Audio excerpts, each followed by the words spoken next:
Ірімшік қосылған салангани рецепті. Әзірлеу үшін бізге қажет: салангани қаптамасы, 18 дана өнім, 500 грамм сиыр етінің фаршы, 160 грамм ірімшік, 150 грамм пияз және 100 грамм өсімдік майы, 2 тауық жұмыртқасы, 100 грамм майонез, 100 грамм кетчуп, тұз бен бұрыш дәміне қарай. Салманы әзірлеу үшін біз фаршқа 150 грамм ұсақтап туралған пияз, 2 жұмыртқа қосып, тұз бен бұрыш себеміз. Сонан соң барлығын мұқият араластырамыз.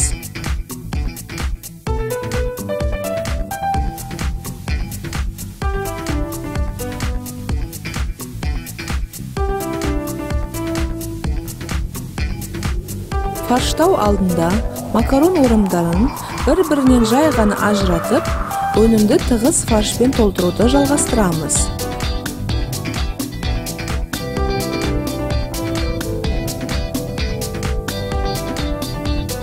Нәтижесінде тығыз толтырылған салма өнімнің биіктігін ұлғайтып, ұстап тұрады.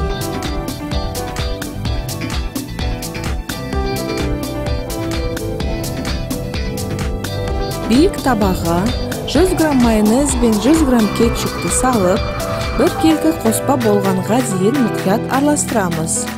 100 грамм өсімдік майын және 100 грамм қайнаған ыстық су қосамыз. Енді дайындалған тұздыққа саланганиді тігінен және бір-бірінен тығыздап орналастырамыз. Жоғарғы деңгейіне дейін абайлап ыстық су құямыз. Тұз себеміз. Қайнаған сәттен бастап 10 минут бәсең отта қайнатамыз. Сонан соң оттан алып, бетіне үгітілген ірімшік себеміз.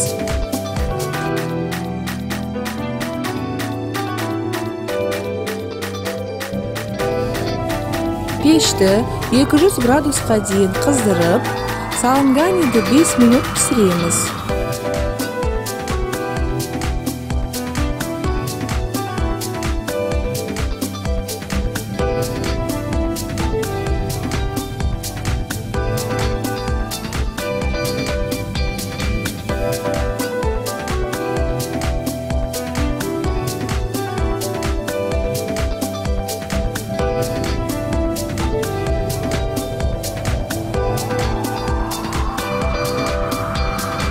Саланганиді түбінен абайлап демей отырып ыдысқа салыңыз.